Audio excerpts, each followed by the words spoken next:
a shampoo, lost and found. If you have no heart, you hear no sound. If you come up short, it'll come around. If you're too far up, just come down. Get what you give and take what you need. No need to take sides, just feel in between. Find your place in serenity. Find your inner melody. Find your place in serenity.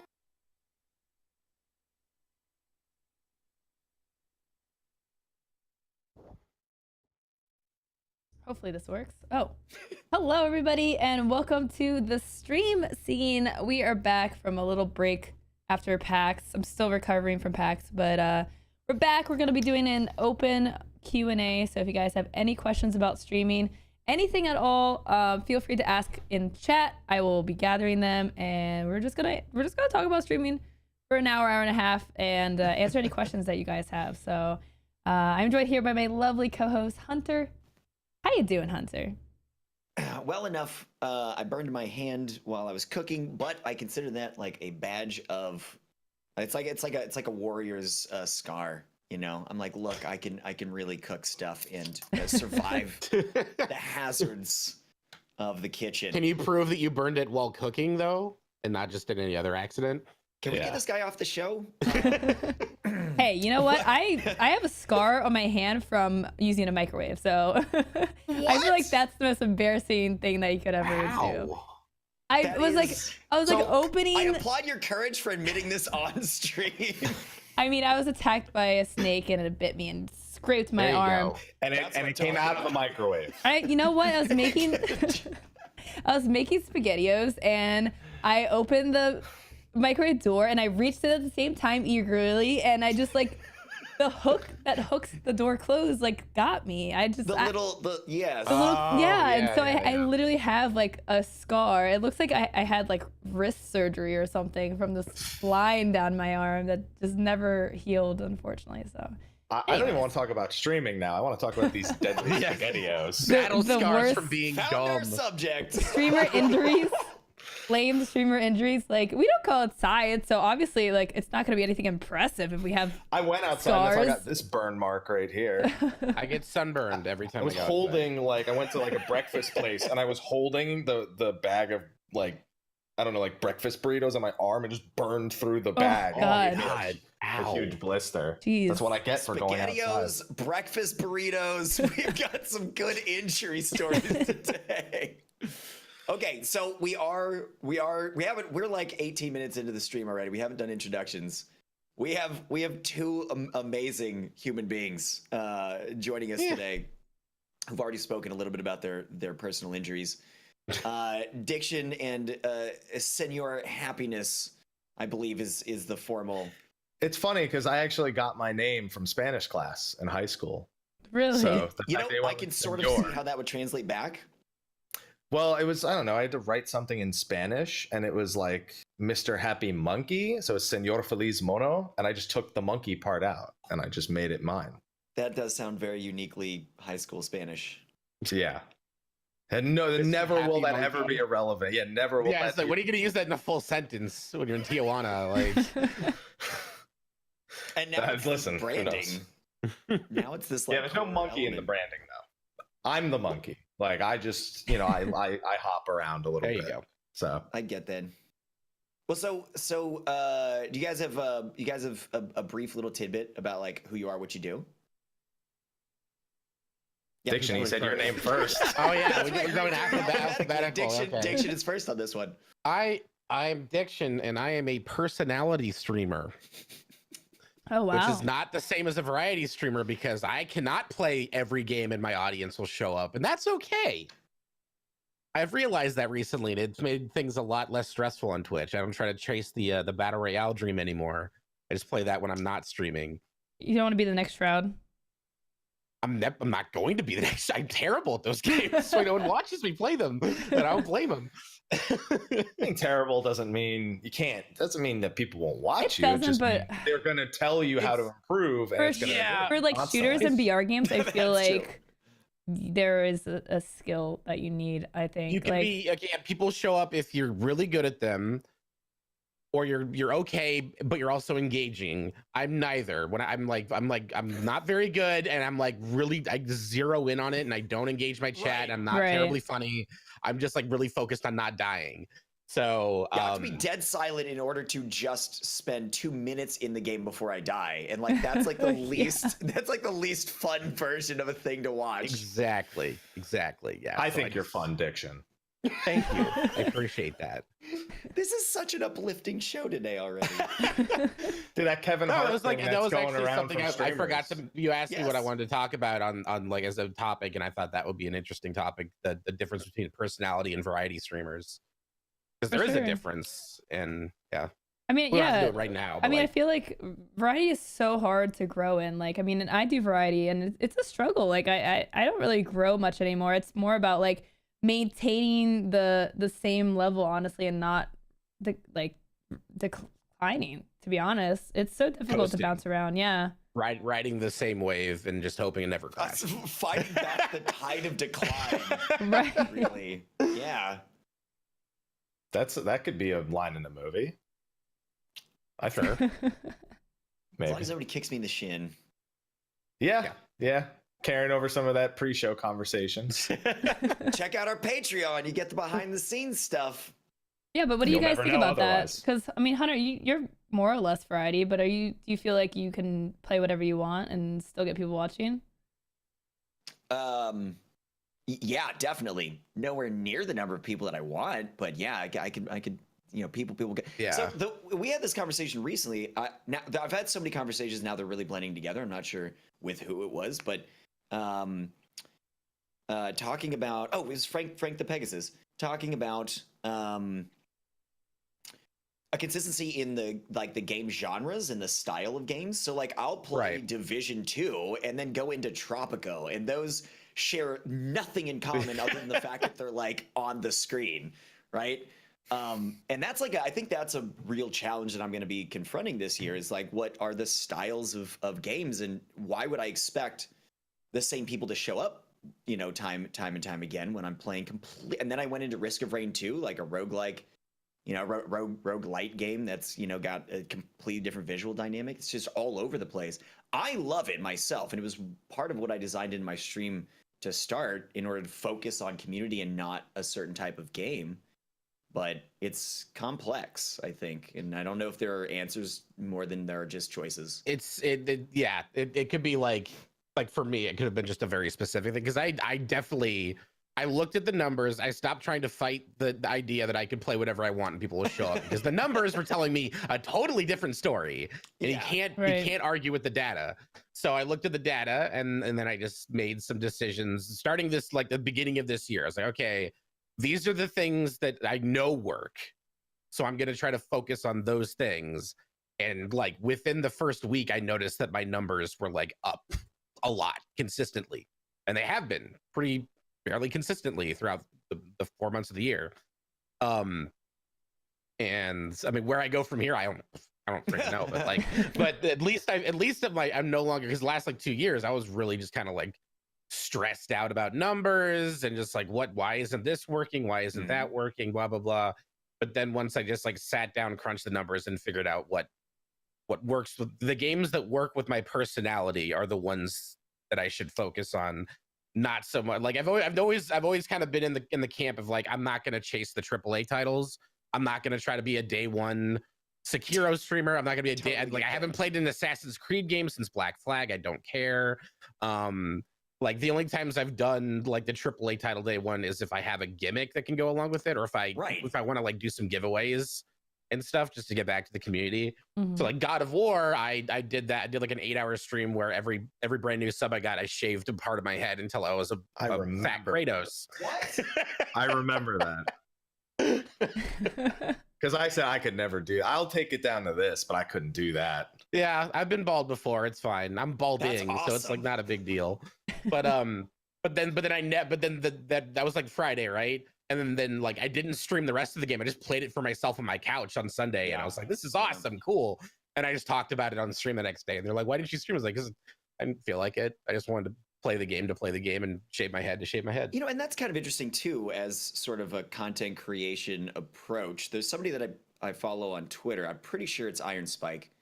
And she plays. I don't think she streams anything ever. That's not what she does.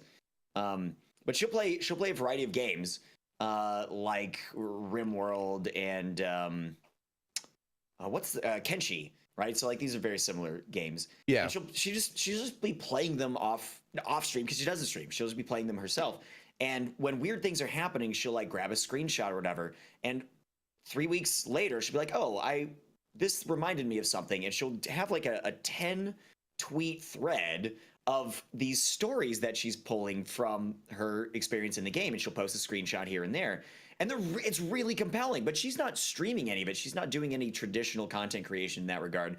She's going back and like recalling it. So like this, what you were talking about, is like you playing it off stream and then telling people about it. That's its own like importing content that you're, like, creating it in a somewhat different way. You're not streaming the game, but you're still doing something with it. That's kind of interesting. Yeah, I honestly really like that we're talking about this because it's something that I'm starting to learn too, which is like, being a variety streamer for almost 5 years now, starting to realize that not everything is going to work. And like, for me, it's like, I need to stop trying to brute force success on games just because I like them, realizing that they may not do well for the stream. And like Apex is a big example of that. I love Apex. Oh yeah. I've put probably like 30 plus hours into Apex, almost entirely off stream. It's been my nightly like wind down, relax kind of game because it's like, I know I'm not great at it. I mean, I'm okay. I'm average, but I'm never going to be super amazing because I just play too many games and it's just not going to do that great for the stream. It's exactly what Diction said, where it's like, I want to be super focused mode because I'm trying to do okay and I'm only going to be okay at the game. So it's like, why would people want to watch that? So I'm realizing like, okay, like these are some games that I still want to enjoy and have for like my own time and just like play a game off stream, which is like super rare. But so I've been doing that a lot with Apex. I think it's important because you can like the streamer burnout can happen with video games, which is like, oh no, what do you do when you no longer have fun playing video games and it's your job? Just pick your cat up and make sure they're on the stream as much. Yeah, as right. That's your. Really my. That's always my fallback plan. Yeah, see, like I have my cat box. See, look, I just picked him. What's up? Easy and convenient. Nice.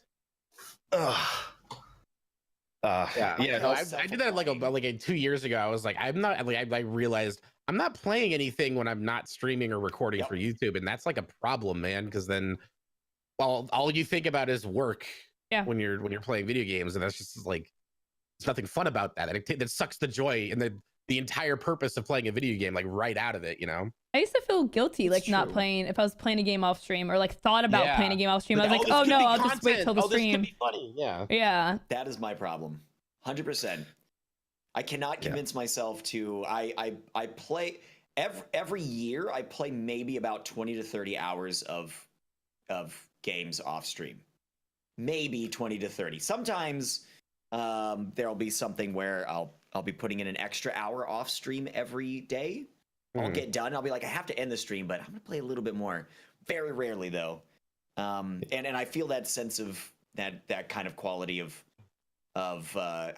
guilt's not the right thing, I think, for me, but I can't remove myself from the idea that I could be doing something for the stream with it, and that itself sucks the fun out of it. So when I'm streaming the game, I'm having a good time, and that is enjoyable. When I'm playing it off stream and not streaming it, I'm not having a good time. That's where this weird hindrance. Maybe you just gotta identify games that you don't think you'd have fun playing when you're on, when you're on camera and you're there to be an entertainer. Because that's what I've got 2 PlayStation 4s. Makes me feel terrible. And one is just dedicated for me to be on my couch like a fat ass. Yeah. Just sitting and playing in the dark for me and me alone. And so like Devil May Cry 5, like that's what I've been playing off stream, because it's a good game. You don't get me started on Devil May Cry 5. You don't want this. MrHappy, what were you gonna say? Well, a lot of these things are really different for me because, by the way, hello, I'm MrHappy. Since I haven't said anything, I'm like trying to let's do our introductions, guys. Please. I I am primarily a JRPG / MMO streamer. I try to be good at them. Sometimes I am, but a lot of these things that we're talking about are very different for me because I have a home game, as I like to call them, a gamer. If there's nothing on my schedule, I will play that, and that's Final Fantasy 14. Yeah. Right. So it's very different than trying to find what's the next game I'm going to play because I'm not always worried about that. So grinding off stream, for example, in JRPGs, that just makes the next stream easier. That's all I would be doing that for. Like, get some levels, pick up some items, don't progress the main story, and just then go into the next stream. So these are all very different things that you guys are describing that I'm not particularly used to. You found the answer. You found the antidote. You're like, and but JRPG, it just happens to be your content at the same time. Well, it's because JRPGs, no one wants to sit there and watch you grind on the same 6 mobs for 8 hours. They want you to do the next thing. So I do that the whole stream, and then off stream, I get ready to do that the next day. And so I never have to worry about that lull period. Do you have people in your chat that are like hardcore, like RPG gatekeepers who are like, were you grinding off? Were you using a guide? You know, like, did you cheat on us and grind off stream so that you could get to this particular boss fight and one shot it? Because I know I've watched some streams where they do like, they do like Dark Souls and stuff, and they kind of like, they've probably played the game a couple of times. They don't want to deal with, the actual like Dark Souls experience. They just want to like get through the game and have fun with it. So they grind off stream for levels, and some people just really don't like that. Well, and with games like that, I die on stream way more often. Like I will spend 8 times longer on the game as a whole streaming it than I would playing it off stream, because like I'm like reading chat, oh, I died and lost all my souls for the 8th time in the last 10 minutes. Oh yeah. No, I don't run into that. But I mean, I'm not always talking about RPGs like Dark Souls. I can be like playing like a Final Fantasy game, like it's like 7 or something. No one's gonna care if I grind off stream and then I come back and I mow everything down.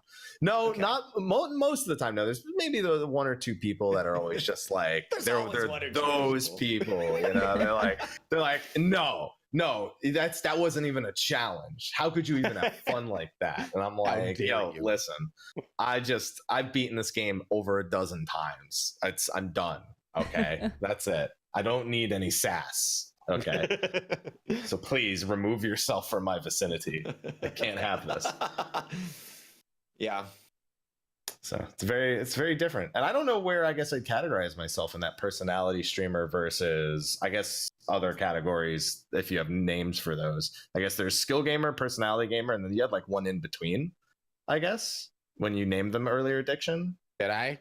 I don't remember. I don't have any permanence. You said there are people who are people watch you because you're really good. There's people who watch you and you're okay, but you're engaging. And then that's just like the middle. I don't have a word for that. It's just a middle ground where it's like you can like lose some PUBG rounds during a stream, but the same people will still show up because you're engaging them, and like you're able to kind of fill the gap, I guess, like fill the dead air of either like skill or entertainment and put it into one ball. That is something that Loco and I both do, I think. I think we maybe do occupy that kind of middle ground. Yeah. Sure. I think you also have like genre streamers, like people that play like I think MrHappy would be like a genre streamer where it's like you're streaming these type of games and bouncing between them. Like I always think of like specific type of audience that likes those games and those I always think of like the Destiny, like Warframe, Borderlands community, like those type of games. The loot shooter community, yeah. Very specific. Yeah, they're broad because they can kind of bounce around.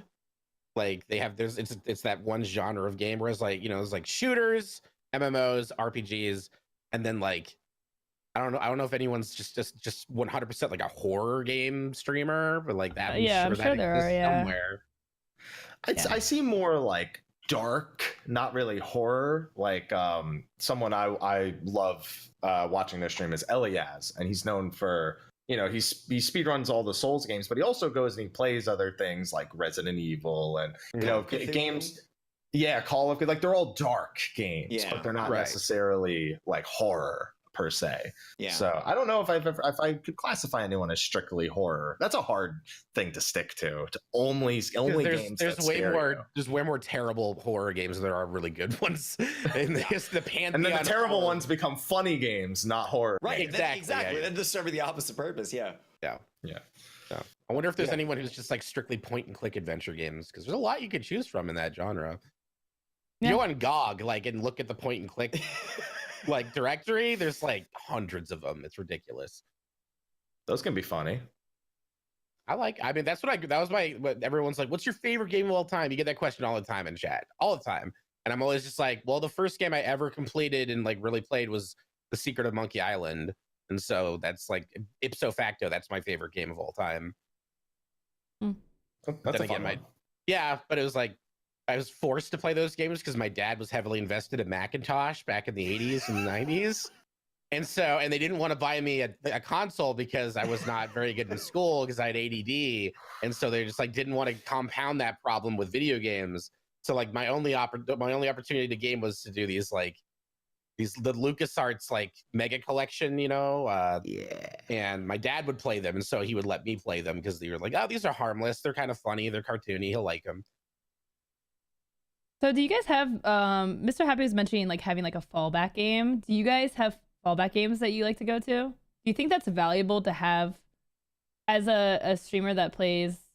I mean, Diction, you're still somewhat variety, right? Like, yeah, no, I still like I just said personality because it's like an offshoot of variety. Right. Like I can play different genres, different types of games, but there are certain games that I just know from the numbers that they just don't work, and it's fine. I don't care. Like I can have fun playing other games. As far as like go-tos, I don't know. I've played Until Dawn twice on stream. Really? That's a good one. It is a good one, yeah. Twice is the minimum count for a fallback for you? Well, yeah, because I don't know, because I get bored playing like repetitive. If I've already seen it, then I'm like I get really bored unless it's like a particular movie I really like or something. A lot of the time people are asking for Postal because I did like 2 playthroughs on my YouTube channel back in the day, and they're really popular. But I was like, I don't think that game flies these days. It's a little bit insensitive culturally. That's a good way of putting it. Yeah, like back when I played it, it's still fun. It was a fun game, but I get a kick out of it. But it's like a lot of that humor doesn't fly anymore, and I'm just like, I don't want to poke that bear right now. So like, I just let it sit in the past. But yeah, I don't really have go-tos. I don't know. Risk of Rain 2 was really fun, and I definitely can see myself like when I'm just like, I don't know what I want to play tonight. Risk of Rain 2. Let's just do some runs, I feel like sim games for me are like my go-to, like RimWorld or something, or 2 Point Hospital, like City Skylines. I feel like those games that like just always are so exciting to play, like start over and play as it's like a new thing. So I think sim games are definitely my fallback when there's just nothing, which is usually during the summer. I feel like is like the slow season. Oh yeah. Not for me. I don't even know what's like upcoming that's like caught my interest, but it's definitely not going to happen in the summer. That's for sure. Yeah. The summer there's usually just like almost nothing that comes out. It can be really tough. Like there's been some challenging summers that I've experienced as a streamer where it's just like, because like for me I play variety, and the biggest pull is like when I play new games that come out. So when there's no new games coming out, it can be really hard to get growth. I like to do like, there's a lot of games I haven't played that are like old classic playthroughs. So I've gone back to those, like doing a Mass Effect playthrough or Fallout, BioShock. Those are always good ones to like kind of go back to, because Skyrim is like always, I think, a pretty solid just load them up with a bunch of weird mods. Yeah. So it's a different experience. No. See, listen, you haven't streamed Skyrim till you've streamed it on Alexa. All right. If you have not played that version of it, it is actually, and it is real. If anyone thought that thing with, it's real. I've played it. It's real and it's cool. It's actually really fun to stream. Well, it's not really a game, but there's a Division 2 element for really? Alexa. Oh, okay. It's cool. Yeah. I'm not going to say the word because she's sitting right here. Okay. Oh, yeah. Mine's upstairs. It's right. It's the trigger Don't talk about her. She's listening. I know. I have to use code words like Amazon Echo. What about you, Hunter? RimWorld. It's always RimWorld. I've got 1,000 hours Yeah. on Right. RimWorld. Almost all of those are on stream. RimWorld and City Skylines. Skylines have got like 400 on stream. Crazy. Yeah. But I was looking at the list of interesting confirmed games because I just did this map 2 days ago for what because I do launch events all the time. Going through from May to August, there's like nothing announced much for August with confirmed dates. But there's like a little bit in here. Rage 2, obviously that's coming out in a yeah. month. I That's forgot gonna be about cool. that. Observation, I'm gonna be. Oh thrilled for yeah, that. Stories Little Untold Friends, was like one Dogs, of my and Cats? favorite games of whatever year it came out. What's that? So the observations made by the Yeah. devs of Stories Untold, and I played that Yeah. without knowing anything about it, and that was my one of my favorite games of that year. Like that was incredible. So I was like, oh, they're making a new game? Give it to Yeah, me and right that's now, in- immediately. that's in- I want it. May. That's coming up quick, and it's still summertime. You got Judgment, Sinking City, Wolfenstein: Young Blood, and then Age of Wonders: Planetfall. Wow. There's a little bit happening in the There's summer. some stuff. Yeah, There's some stuff. Yeah. I've got spring one stuff. thing. See, that's why I like that my home game's an MMO, because every so often I kind of just know like a time where, oh, there might not be a new game, Yeah, but there's something new in my home game. Like It's I the have ultimate fallback. Yeah. Right. Yeah, I have an expansion coming out June 28th. And so literally all of July is already taken care of. So I don't Nice. have to worry about anything. Yeah. So God, how does that feel? What is How that does like? what Talk feel to in me about this particular? fantasy It's, land. it's, of it's, having it's like you're an entire you're month. the kind of streamer that's always being taken care of.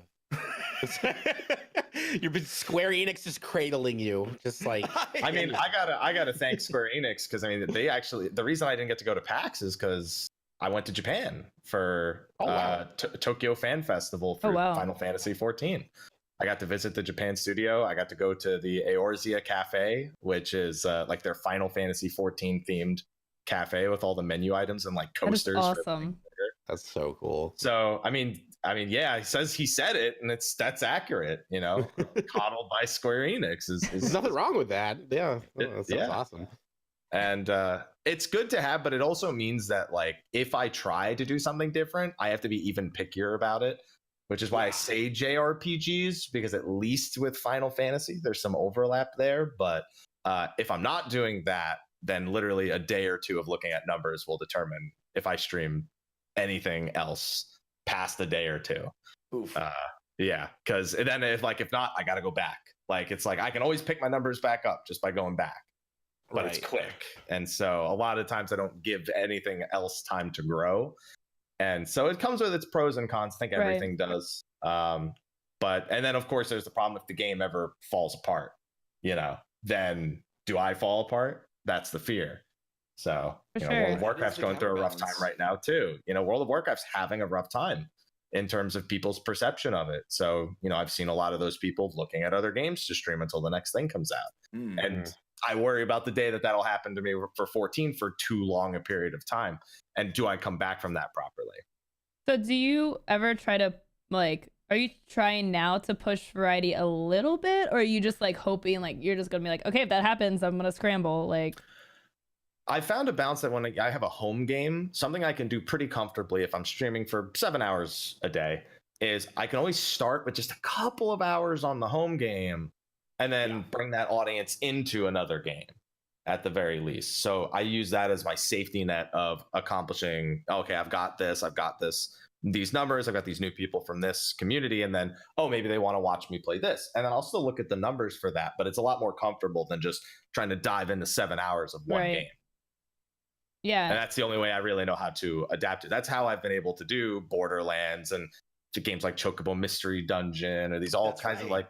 that Yeah. game's a lot of fun. If you're a fan of roguelikes, it's no Risk of Rain 2, but it's fun. That's how I've done it over the past few years. yeah. I mean, that makes a lot of sense. Like, and that's advice that I've given people, even though I haven't experienced it myself. So it's really nice to hear from someone that actually does this full time and like has Right. that experience, right? So, we do have some questions, by the way. We want to answer some of these. We have a question from Wade who asks, did you ever have a gimmick that you thought was a good idea but just didn't work out? One. I'm trying to figure out which one, honestly. So I like to Just do one. impressions. And so I made it a goal to, if I reach like a certain thing, I would do an entire stream in like the outfits of the people I was doing impressions in. That didn't work at all. And the first one I did was Bane, and it was a disaster. I was just talking like this for 7 hours really doesn't go very far. Oh, yeah. That sounds painful. Yeah. So that gimmick just failed immediately for me. Was it just because it was difficult, or did it not even just take? I couldn't be entertaining, and then people wouldn't take to it because it was like, haha, it's funny. Okay, no, seriously, can you stop now? Stop. Yeah. Yeah. 10 minutes. Yeah, it was bad. That's mine. That was an easy one. I'm still racking my brain. Yeah, I'm still trying to think of something. I know there's probably. Where's my chat? What embarrassing gimmicks have I done, chat? There's so many elements of like. So I have like these various, like tip incentives and stuff, and they like build up to things, and some of them are like really brutal on me for sure. Like previously the hottest pepper in the world, putting that on some beef jerky and then like eating that was like, I'd have that at like the highest end, and it was great for revenue, but we were hitting the it aftermath every day, and I was like, this is killing me inside, and it was like, yeah, cool, I can buy a new pair of shoes, but my feet are gonna melt off. I'm like, it's agony, stuff like that. And now I'm doing. Yeah, I'd say like the hot sauce stuff is. I do it. I still do it, but I try to space it out. Like the last dab. Spacing out the smart moves. Yeah, and like I did the Buffalo Wild Wings challenge. That was like a sponsored thing, so it wasn't really a gimmick per se. Is that where you go through all the spicy flavors? No, it's the spiciest one. 12 wings, and you have 6 minutes to finish without drinking or water, I believe. And I got 9 of them because 2 were like disqualified. Having extra meat on there. Dude, you made it further than I would. Well, my roommate was They sent like a referee jersey and like a whistle. No, you and look stuff. like you're having way too good of a time on this. We're gonna cut that one. You enjoyed that one. No. Yeah, so like that was like the initial thing was like kind of brutal. It wasn't until after my stream, the following 5 hours after I stopped going live, I was in the bathroom in absolute agony, and I couldn't sleep that night. It was just like. And it wasn't even that it was so hot. It was that I had so much of it in one sitting. Like I can do the last dab a couple of times and be okay for the night. It was just that it was so much of it all at once. And do not recommend doing the Buffalo Wild Wings challenge. I also don't recommend, if you're ever in LA, Howlin' Ray's is the best chicken on the West Coast. The chicken, yeah. I ate one of not even their secret one. I had the Howlin', not the Howlin' Plus. I couldn't eat for 3 days. Wow. It was a really delicious. Everything to eat it, and whatever. Yeah, they had to convince me not to do it. They gave me gloves, and Michael Jackson's "You Rock the World" was on in the loudspeaker, which I felt was fitting. Yeah, delicious, but don't do that. That one was really bad. So even no matter what your tolerance is, don't do that. Anyone else gimmicks? Yeah, Loco. I had She's the only one that didn't say anything. I'm trying to think of something. Awesome. I'm sure there's like ourselves. You guys just handle that. When I first got partnered, I had a stuffed Grumpy Cat doll, and anytime someone subbed, like I would bring out the Grumpy Cat doll, and the Grumpy Cat, I would hold him up to the camera. That. Yeah, and I'd be like, "Oh, thank you so much for subbing," with the Grumpy Cat voice. And it actually, like, it wasn't really that it failed. It was something that I had to grow out of because it was one of those things where it's like on a small scale it was fine, but then as I grew and like I would have to do it like every like minute, right? Like so right? often it was like not like cute or special anymore, and it just was so disruptive to the flow of the stream that I was like, okay, like I had to stop doing that. The disruption to the flow of the stream thing, that's such a weird one, because when you have something like that that's successful, so like I had I've got like an adapted character for my stream. Like it's not like a thematic thing, it was just pretty common. It's got a little beard and everything. And I had like one, a little stuffed version that had like a zipper backpack. And one of the things I was doing for like a sub incentive is when somebody would sub fresh, I would write their name down on like a fake $100 bill. And I'd be like, this is how much money does it mean to me, but you mean a lot. And I'd be like, bloop, and tear off the fake little bit and stuff it in the back of the little character. Zip top, right? And it got to a point where like people were subbing like so often sometimes that there was no gameplay. It was like 45 minutes of me just like writing down names. Yeah. And again, like that's great. But then like, why am I going to expect anybody to still want to come back and watch my stream 3 weeks later when all you're seeing is just me it's completely uninteresting content. It's great in the moment, but you when think for a that subathon, it hurts sometimes. Yeah. Yeah. You think that, but some people just want to watch you suffer. Oh, trust me, I know. Well, that's why I still have the hot sauce. Beef jerky, remember? So I have a PO box, right? And this happened twice. So I get like the alert that something's been like a package has been received. I go down there and I open it up, and it's these 2 big jars of Da Bomb hot sauce peanuts. And no return address. They bought them through Amazon. And so I was like, all right, I'll make this a gimmick. Every time I get a brand new sub or gifted sub, I'll eat one of these peanuts. And so it's like, I don't get subs that often, so it's not a big deal. But it takes a while to get through those jars, right? And the whole time, my chat is hiding the identity of the person who sent these things to me. It's like, okay, so I like hot things. I like peanuts. The Bomb hot sauce is the most garbage hot sauce on the market. Yes, there is no flavor. It's just heat and It's nothing just else. agony. It sucks. It's terrible. There's no value to it. And it's not even like hot enough to really justify being a hot sauce. It's like, yeah, it's spicy, but then that's literally it. And so I get through the first 2 jars and I'm like, cool, I can move on to a different gimmick or whatever, or not do a gimmick. And then I get another 2 jars, and they still will not tell me who's sending them. Even my mods know, and they don't tell me. And so I get through those 2 jars, and I'm like, okay, when I'm done with this jar, if I go to my freaking PO box and there are 2 more of these things, I'm going to make an Instagram video of me burning them.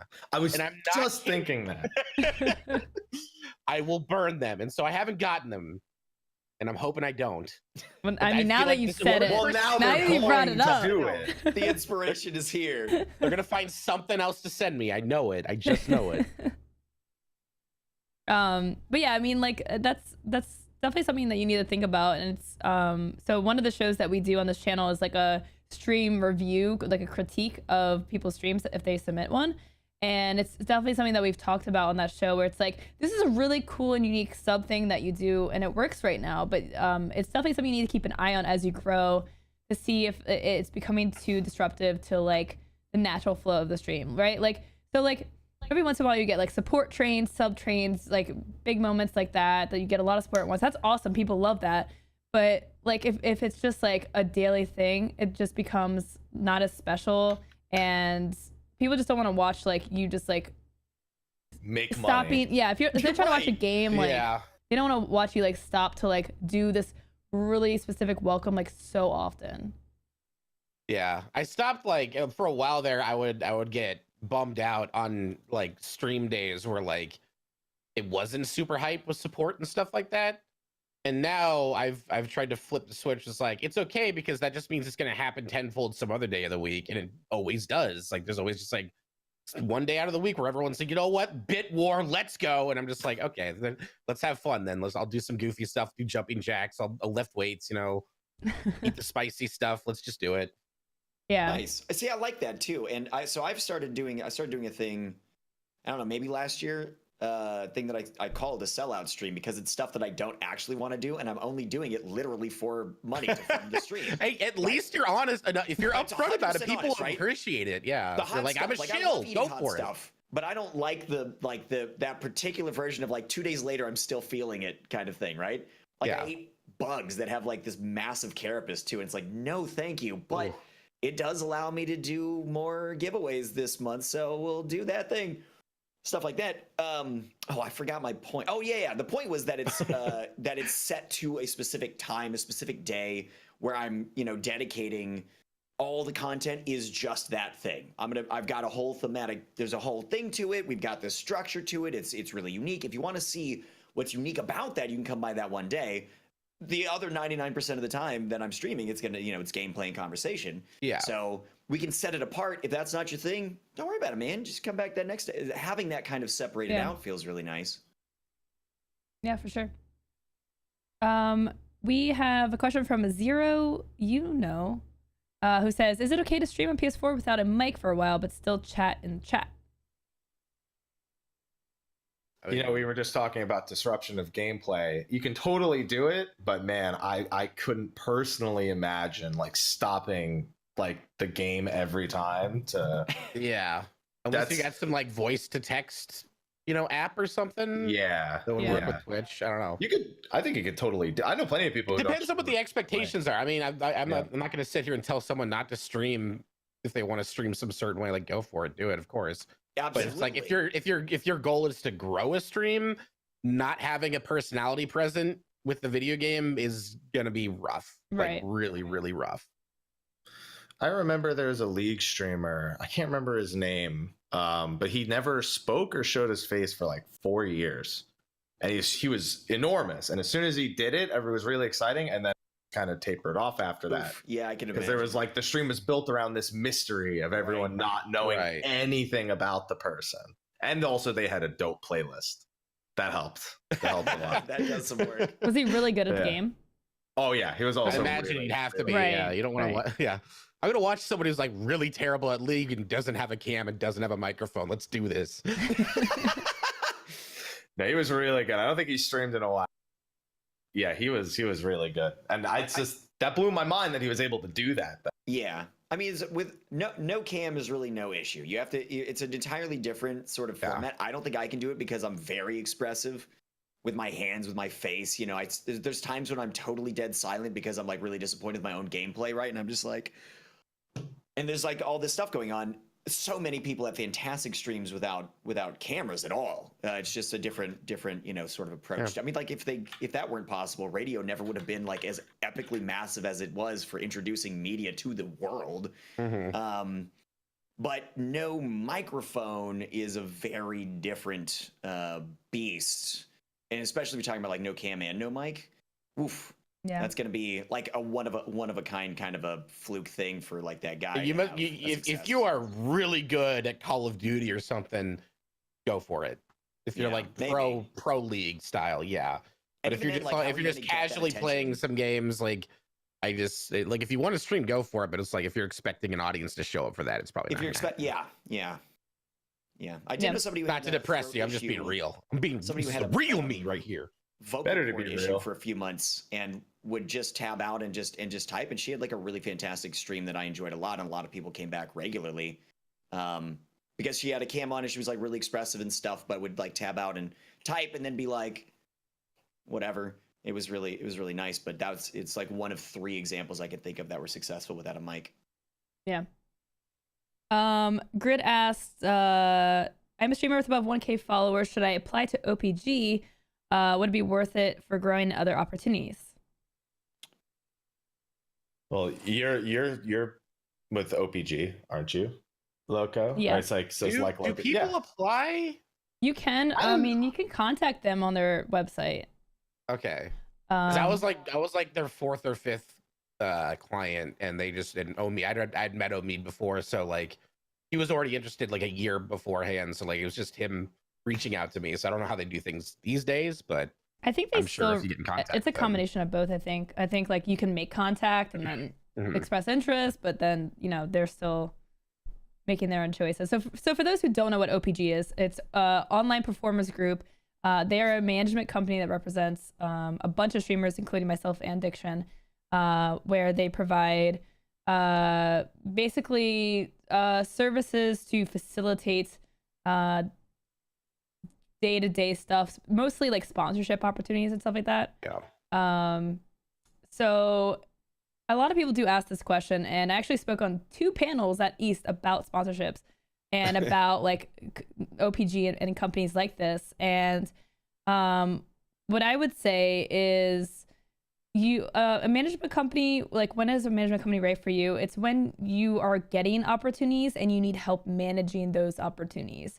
OPG is not going to make you famous There's no magic secret they're gonna give to you and you're instantly become, you know, the next ninja. It's not really to help you grow, it's to help manage your growth that you're doing by yourself. It if your inbox is starting to get more and more flooded with people asking you what your rates are, that's when you should really think about talking to them. Until then, it's really I don't really know. It's helping to facilitate, you know, opportunities that already exist to some extent, and it's meant to augment success that you're already creating for yourself. Yeah. Right. So in the absence of that, wherever it is that you find yourself on this, you know, infinite spectrum of success, personal and external, I think you really have to make that the consideration. You know, what are you offering? It always boils down to the kind of thing like, what are you offering for yourself? Like, what can you pitch to other people about, like, where your value is? How successful do you find yourself to be in this, you know, strange industry? And can that be helped by an agency? Not, will somebody be going out of their way to make my stuff better? Because that's not, nobody's really going to be doing that.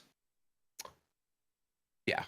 I mean, there is that weird controversy of stream coaches. That's a totally different thing. I don't know what their deal is exactly. Very different. And what the definitions are and all that. But that is a very different thing than like an agency or like an MCN or something. Yeah. Yeah, OPG is not a stream coach. They don't teach us how to stream or how to be better streamers. So, I mean, it comes down to, if you're getting opportunities and you need help managing those opportunities, then OPG, that's when OPG can step in and be helpful. But if you're still growing and you're like, I want sponsorship, well, then, you know, maybe you're not ready for OPG or you know, similar companies, because there's a couple of companies out there now. They're growing, yeah. And then I guess like Diction actually kind of mentioned the stream coaching thing, like the difference between management and stream coaching. Hunter, did you want to talk a little bit about what stream coaching is, since it is something that we do? Generally, yeah. I mean, there was controversy a while back about stream coaching. It seemed to be that there was like misperception and like strange sort of definitions. Some people, and it can be approached, I think, in very different ways. But I think at the end of the day, at the heart of it, you're looking for, there are things that assist and help. There's no shortage of, you know, videos out there that are helpful. A lot of stuff that, you know, we produced. We do this show itself. None of this is coaching, right? In the same way that you would normally traditionally think about it. This is all stuff that you can come back to and watch over and over again and get what you want out of it. Whatever, take notes. Don't just, you know, osmotically, you know, get some stuff by, you know, just association. Go, you know, read any number of articles, all that stuff. None of that is really coaching proper. Coaching seems to be something that's meant to be a little more personal. It can be done in a group setting or not. Thinking back to, like, you know, you have coaches for ballet, you have vocal coaching, you have, you know, obviously in the US, we often think about, like, you know, like high school football teams and stuff, and like the pro teams, and they have these people who are looking at these, who have a foundation of knowledge, regardless of, interestingly, and this one's a bit of a weird portion of the topic, regardless of their own personal success. Some coaches really, really, really know their stuff without having been, you know, world champions 1,000 times over.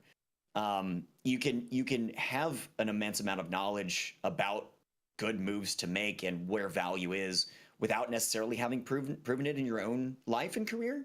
But it's really rare, and that's like where it's kind of hard to prove where the value is, I think. But at the end of the day, I think it really just boils down to having some kind of a strong knowledge base with some wisdom and some empathy to be able to commune with another individual or a small group of people to help them on their personal journey for improvement at a specific thing, at some targeted thing. With the approach that we take, so we've got this as part of our Patreon thing. It's like a qualitative assessment where we're looking at, like, not the metrics themselves, like not how many people do you want to hit How many people, what are your target metrics and how do we get there? It's like, what do you actually want out of your stream? Like who do you want to be as a broadcaster? What inputs can you have there? And how can I help you identify how to improve that and where to bring that value out? And looking at how coaching is done best, that seems to be how it's done out in the world. That seems to be a primarily fundamentally best approach. Is that kind of qualitative assessment, looking at what somebody's doing, seeing where they want to be, who they think they can be, and then how to really get there. What are the qualities that can do that, and how good are you at that for what you want? Yeah. Was that a good rant? That was a decent rant. Yeah. That wasn't a rant. That was a good answer is what it was. That's very different.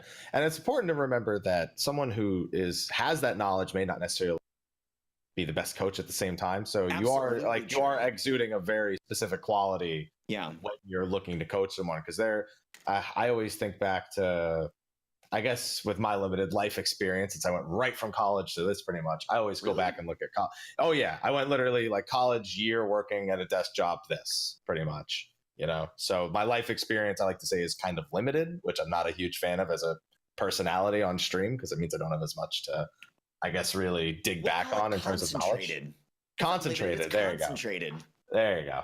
I think back to like college professors who weren't teachers, they were researchers, but they would get put in charge of classes and they had no idea how to take this wealth of knowledge and pass it on to another generation of people. So coaching is also very much about how you're able to take this wealth of knowledge and apply it to other people and to improve and accomplish all the things you said.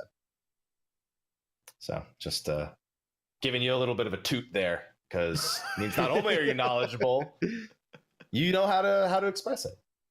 I think that is important, and having a system to do it too. Like sometimes the conversations, like mentorship, I love a lot, but that mentorship seems to be more about like just a personal conversational kind of a thing.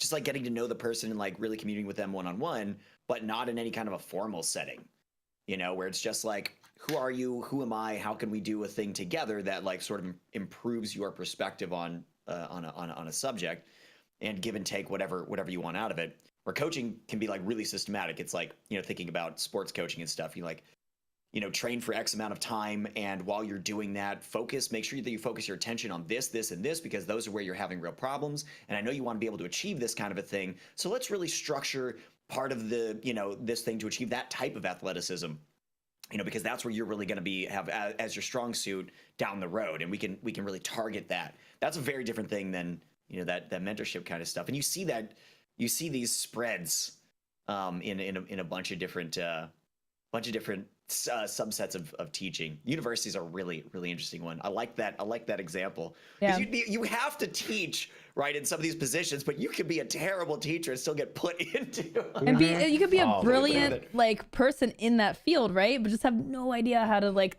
share that with someone else, right? Like no idea how to actually do the teaching. And the reason why the stream coaching thing has been so controversial is because this is such a new industry. And you're starting to see more and more companies pop out of nowhere and offer all these things. And there are like, questionable companies and questionable people that are like, hey, like I can, make you a big streamer, like just give me money and stuff like that. Right? Never pay someone if they're offering you success in a field that's 100% on you. Completely. It's like it's that is the most take the money and run like BS like job you could ever look at. It's just like, I can make you famous there, kid, and you just give me $100, like with your snake oil salesman, dude. Yeah, and I think a lot of that.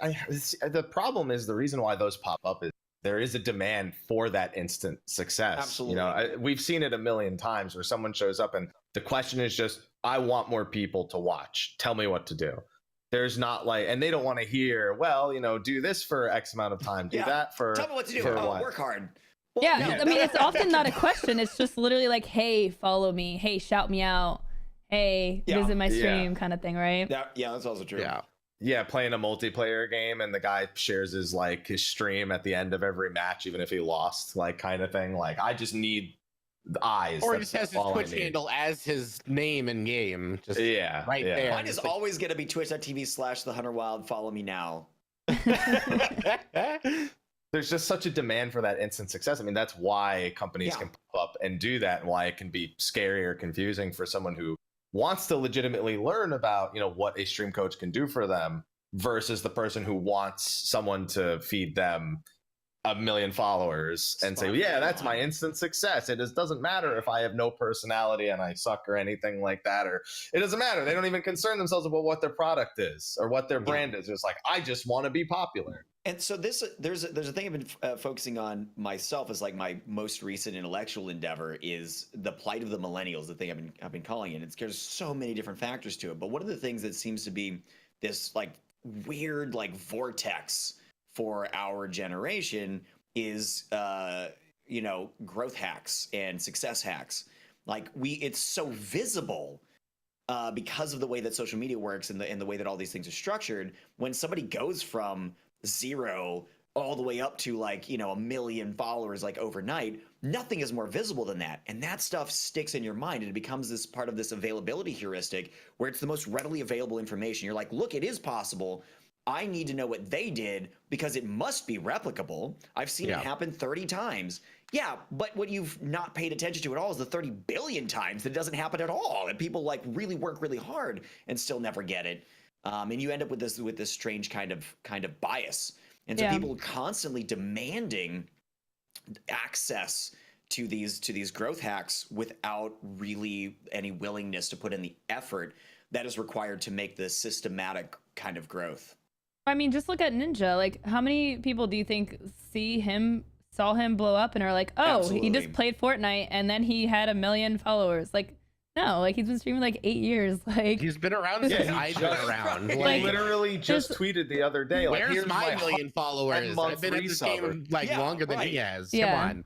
Like there's literally no such thing as instant success with streaming or content creation. I always go back to Dr. Disrespect because I've known him for a long time because I knew him from the YouTube days when he created the character.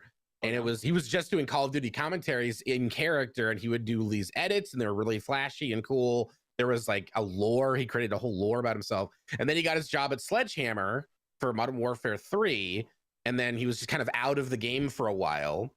And then he came back on Twitch as Dr. Disrespect. I remember going to those streams, and he had like 40 viewers for months because he had the costume on, but he wasn't doing the shtick. And so like he's really good at the game. Like he was really good at the game, but he wasn't really engaging. He wasn't doing what he does now. And so he left again.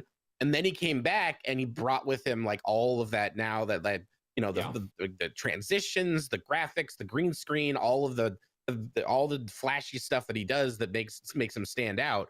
And then he blew up. So he tried it several times and as like experiments, and then finally he figured out what to do to make it actually work.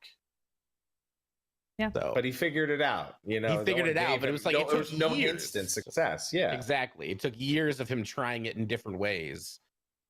So in other words, there's no secret to success, but sometimes, most of the time, it's just work hard. Yeah. Well, the thing, I think there's a big difference there. So there are sometimes, very rarely, but sometimes, and they stand out the most, times when somebody does get instantly successful. But the reality is that there is no secret to it. That's a fluke. Yeah. You cannot replicate it. There is no growth hack for that particular. Yeah. If there were, it would be done all the time.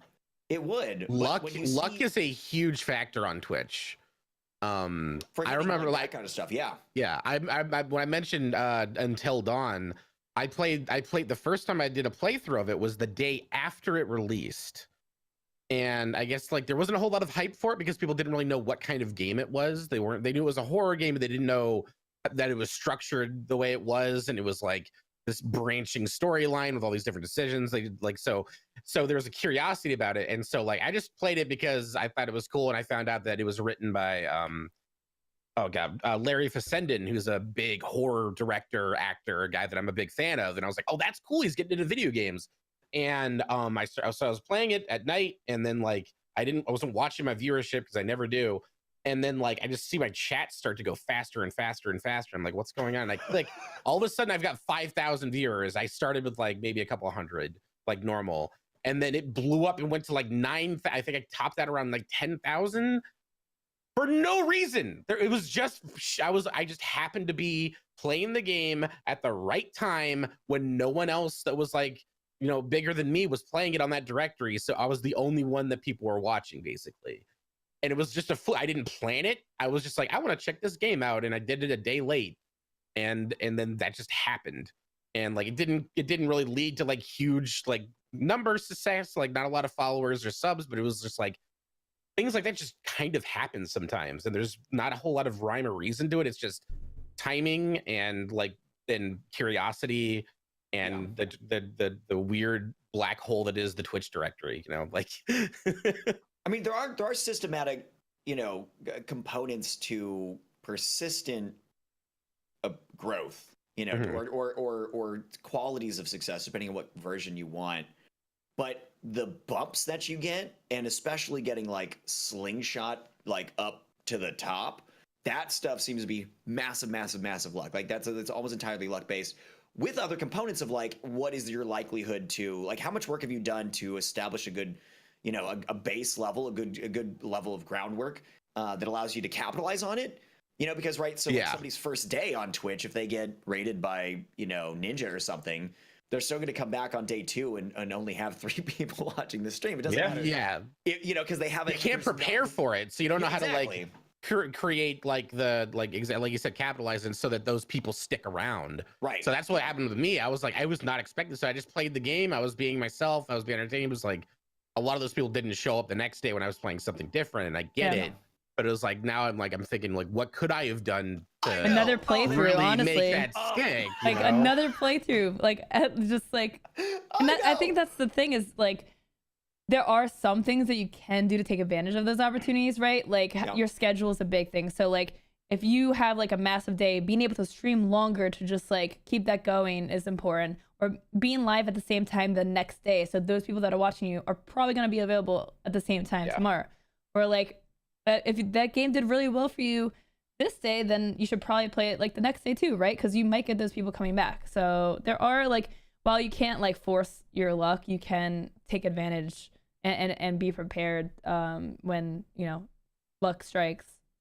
Yeah, because if you're just like, oh my god, all these people, everyone's gonna that's their impression of you. And for me, it was like I got anxiety because I was like, oh god, now my mods have to deal with a bunch of trolls that are gonna call me fat, and I'm like, oh no, like it was mostly like I was like just stressed about it. I was like, no, I was just like feeling for my mods and my regulars that were getting drowned out by these new people, you know, and stuff. So it was like that's a lot less of it like, how do I capitalize? It's like, oh god, how do I keep having fun without worrying about what's going on over here, you know?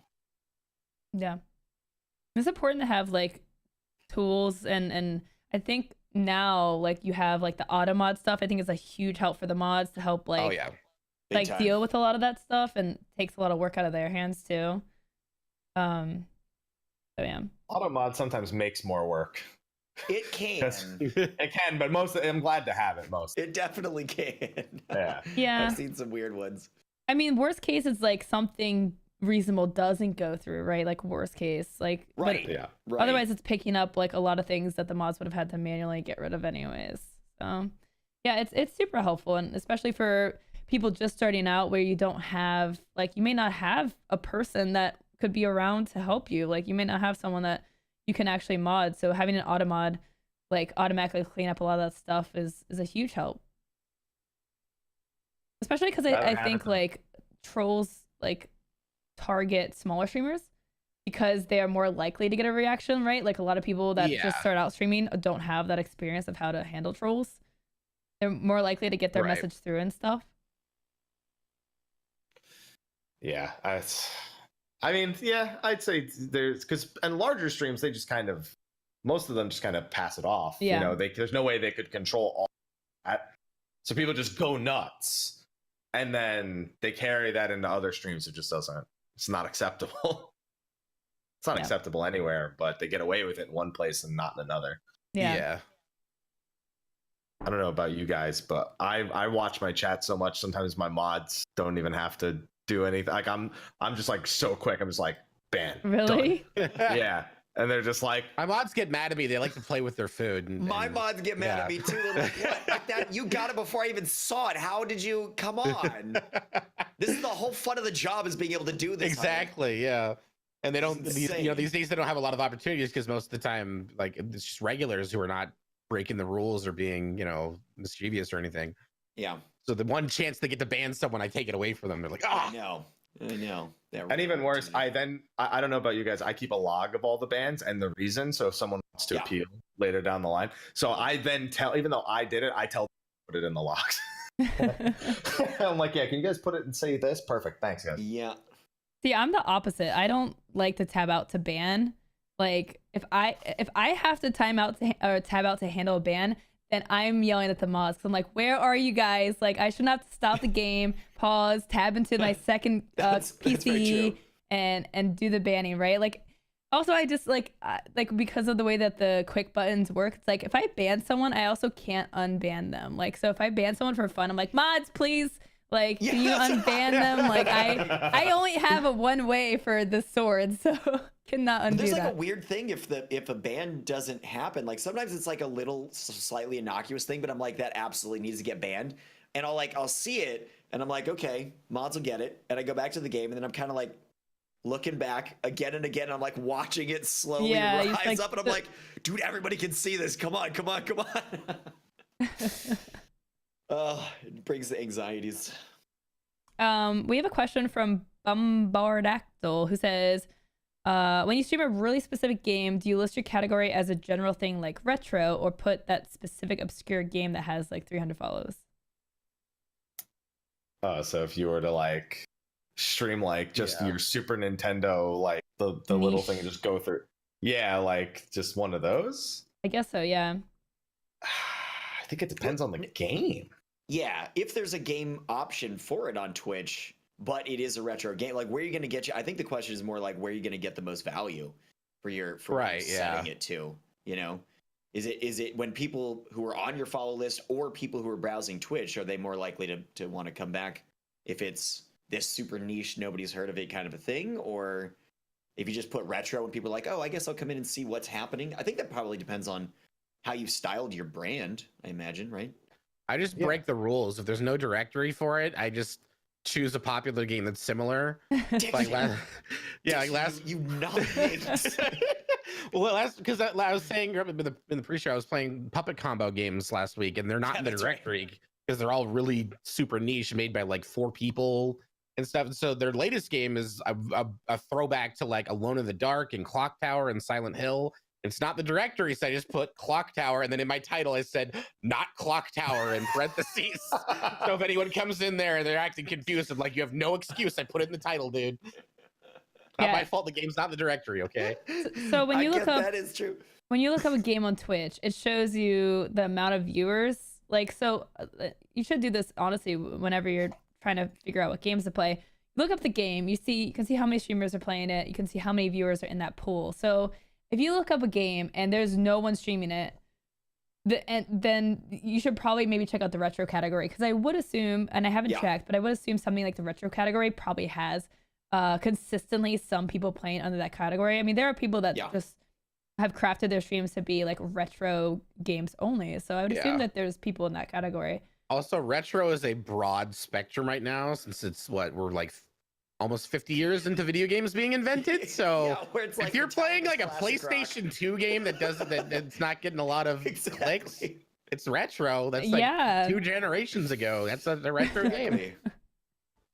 For sure. We do have one more question from Adriosa, who asks, have any of you ever raided a channel and had a response from the raided streamer that caused you not to want to raid again? I do. Oh yeah. Without naming names. Yeah, without. I have to name him. I have to name him. I'll let him off the hook. Okay, so back when Ark first came out, Thomas Middleditch, the main character from Silicon Valley, the main actor from Silicon Valley, was streaming for a while. He was really big into that game, and I followed him because I thought he was funny. And one day I was ending my stream and I saw he was streaming, and I was like, hey, let's go raid Thomas Middleditch. This will be cool. And he was really new to Twitch. And so when I raided him, he was acting like it was a 4chan raid. like a negative thing. Oh, he didn't. And know that, so yeah. he didn't know the etiquette, the Twitch etiquette of what raids really mean. It's about sharing communities and stuff like that. So his reaction was like basically that nervous energy that he has on Silicon Valley at all times. And yeah, so I just didn't. It wasn't like I didn't rate him again because I was just like, oh, he doesn't understand it. So I don't want to like put him through that again if it makes him anxious, you know. But yeah, it was just really interesting seeing him go like from having a lot of fun to being like freaked out. And so I was like, oh no, I felt bad about that. That's very different than mine. I don't even remember the name of my person. So basically, at one point, you know, I was streaming 14, so I'm in the 14 directory, and I had kind of hosted the same people a bunch of days in a row, like same 2 or 3 people for like a week. So I'm like, you know, let me just go and just look down the directory and just, I don't know, just pick someone, you know, just someone who's not used to having it, just to see how they react. And I did it, and the person was like, oh, I hate that guy. So I was like, unhost and host the same person as yesterday. Oh my god. I have giveth and I will now taketh away. So that's mine. I don't even remember. That's a really, really direct way to burn bridges in this Yeah. industry. It's like, yeah. Oh, you're hosting me? Don't do that. Screw you. But I have beef with you somehow. I'm gonna say it live on my stream as you raid me. That's weird. And you've Weird seen tactic. some of these things. I've seen a couple tweets on Twitter where I've seen people have really negative reactions to raid, like be like, "Oh, you're only raiding me with like 10 people, like go away" or something like that. Oh, and that hurts. I think the biggest thing that I want people to take away is like, if you're gonna raid someone, you should, and you haven't raided them before, like ask them, like ask them in the chat or ask them like the day before, DM them something, like, because not everyone is comfortable with raids, and there are just nasty people out there too. So like, yeah, if you want to raid someone, like it's definitely safe to just ask beforehand. Like, hey, can I support you? You know, some people don't like that. Here's a big one for me. And this happens every once in a while. I totally get it, why it happens, but if you're ending your stream, if somebody's ending their stream and I raid in and they have a negative reaction because of that, they're like, no, what are you doing? Are you stupid? I'm ending my stream right now. I wish you would have told me beforehand. I'm like, dude, I literally couldn't have known. I was streaming. I don't. No, I've done that on numerous occasions. I've raided or been raided during the end of a stream. When I react to it, I make a big joke out of it. I'm like, oh my god, you got to be kidding me.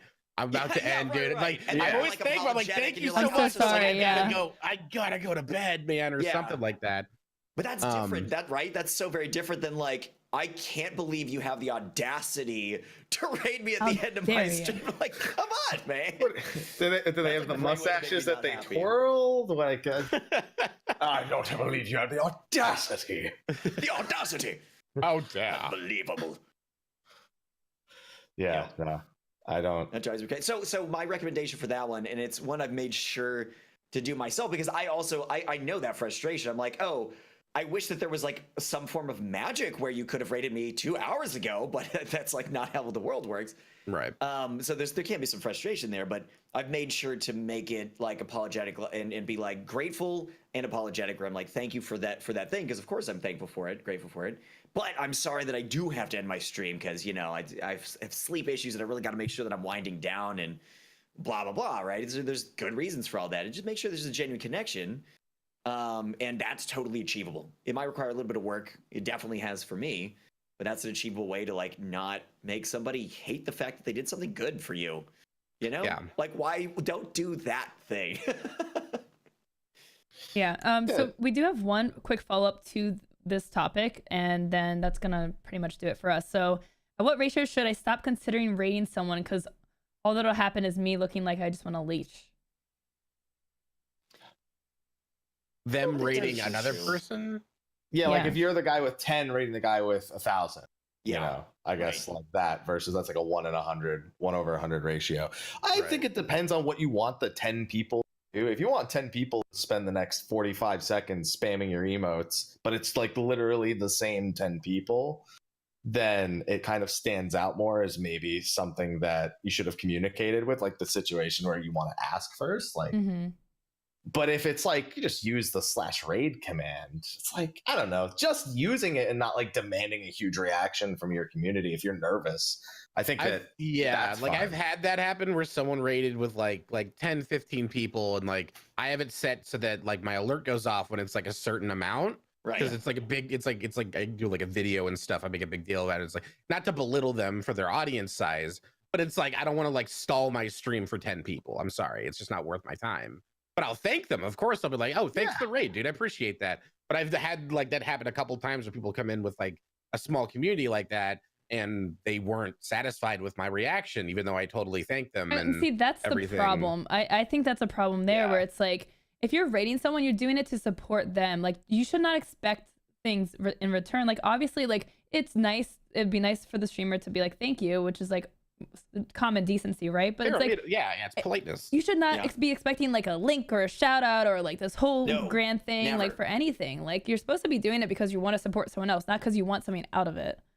And to that point too, one of my favorite aspects of creating a raid and going somewhere is a reflection back on my own stream and my own preferences, because I'm showing the people who love what I do somebody else who's really fun, as opposed to somebody who's like gonna be dull and lame. If I'm taking you somewhere that you're not going to be having a good time, you're not going to think about my stream in that positive light. If you're going somewhere fantastic, it doesn't matter if there's a shout out or like a, hey, you're the greatest streamer in the world, everybody must go follow this guy.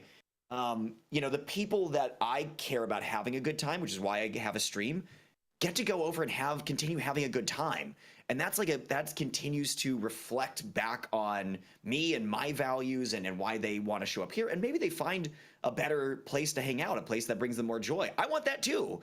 If you're having less of a good time with me, I would love for you to find a better place for you. It's like all of this cycles in a really good way. The actual feedback loop of networking is far less relevant for that. So I would say, make sure that you know who you're rating, what the response is likely to be in terms of whether or not they're going to be, like Dookie.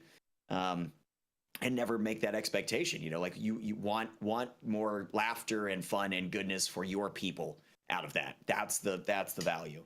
So whether it's 10,000 people in that other channel or 5, certainly you can make somebody's day if they only have 5 and you're bringing in 30 people or whatever. But it's about the goodness and the fun. And it's not like a clear-cut ratio for that kind of stuff too. It's not like, this is the threshold.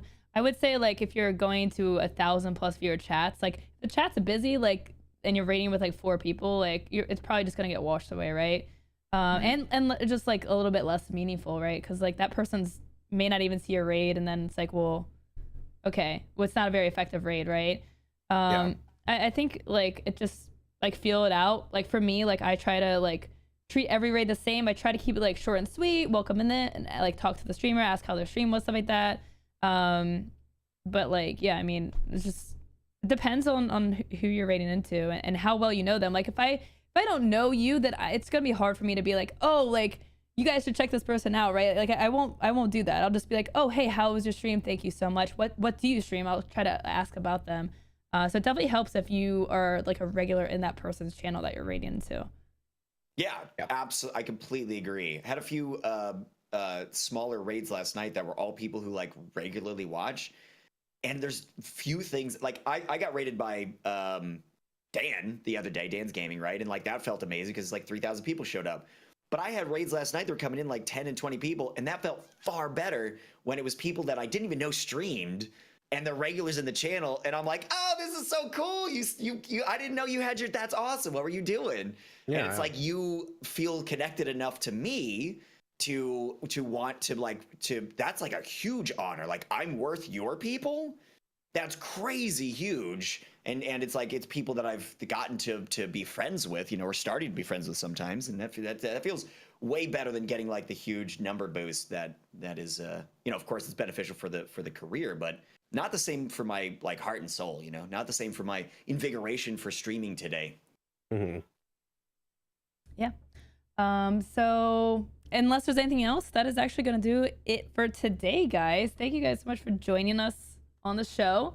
was awesome. Have me. We actually got through all the questions, I think, almost. So there was that's one that I was half sitting on that I didn't post in there. Well, we'll probably be doing another one of these. We'll probably be doing another one of these in the future. So we do this show every single Monday. Let's do some shout outs. My absolute favorite ones. They're so good. Yeah, I know.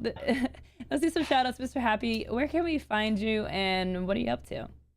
You can find me, MrHappy1227, at Twitter, Twitch, Facebook, YouTube, and Instagram. All the same name. Thank goodness. I'm not up to anything too in particular right now. Mostly just kind of in between, trying to get on some Borderlands ahead of Borderlands 3. It's going to be a busy summer for me, but right now is kind of my I guess chill time to just kind of play other stuff. That's nice. That's what I'm looking at right now, and I hope people enjoy it. Yay. Diction, what about you? Hi, I'm Diction. My social media is not all the same, but I am on Twitter, Twitch, and Facebook as Diction. Yeah, the other stuff is like still the old name, or Instagram is like Dictiongram. What am I up to? I don't know. Yeah, I know, right? I'm probably gonna play a scary game later tonight, and then I don't know what I'm doing for the rest of the week. I'm kind of playing by ear. I have like a whole Trello board of games that I'm gonna play, and then I end up like something will pop up, and I'll be like, oh, I'll play that today. Cool, and it's like not even on the list. So I'm a little bit scatterbrained, but we have fun. Yeah, I'm the Hunter Wild. I do a stream on Twitch. Focus on new releases in Q1. As Loco knows, like it's been an insane Q1. I had. I'm surprised you're alive, releases. To be honest. I know. I had 9 game releases in 8 weeks. And it's just been, and I do 12-hour streams like for 3 days in a row minimum for each one of those. So it's been crazy. Now that that's died down, I only have 2 or 3 in April. I think I have 2 in April. And I'm like, what do I even do now? Like, what games do I stream? So I'm looking at Risk of Rain 2. We were talking about that before stream. Loco played that. I think, in Diction, you said you played that too. Yeah. I think it's fun. Very fun. And Satisfactory. And I'm also wanting to start a new RimWorld playthrough, which is my fallback game all the time, where I actually keep track of the characters and maybe even create like a YouTube series out of it, which I've never done before. This is new to me. This is completely new ground. I'm thinking about seeing what happens with that. So you can find me at the Hunter Wild here and Instagram, and the Hunter Wild TV on Twitter, and every Monday, with very few exceptions, right here next to the amazing and wonderful Loco. Loco, what about you? Hi, I'm Loco, and I'm currently still suffering from the PAX plague.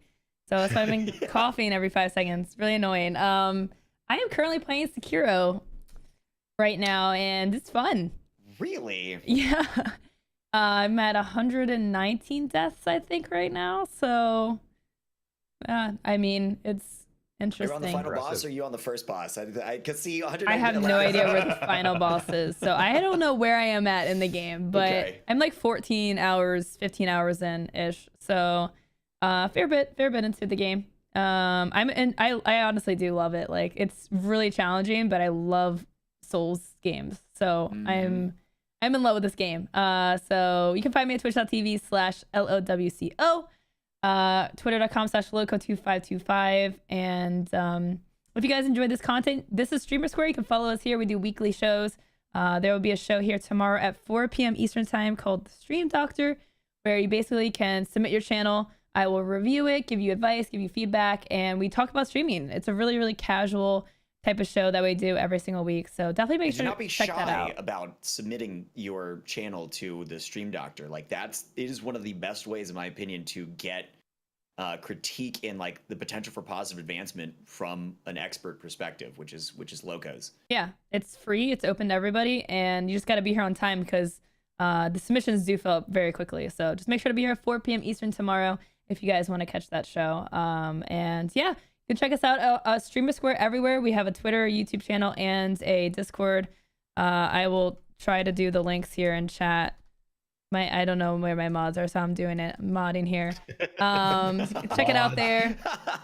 Social. We think we have a social command, maybe. There we go. Awesome. So check us out, StreamerSquare, and we have a Patreon. So if you guys like this content, you can sub to us. We have a bunch of different tiers, as low as $1 a month. Really does make a difference. And the $5 tier gives you access to the behind-the-scenes videos of this show. So if you guys want to see what we talk about before and after every week. These guys are freaking hilarious. If you guys want to see the behind-the-scenes stuff, definitely check out our Patreon. Support us so we can do more awesome content for you guys in the future. So thank you guys for tuning in. We'll see you guys next time. Have a great week, guys. And thank you for tuning into the stream scene. Bye-bye.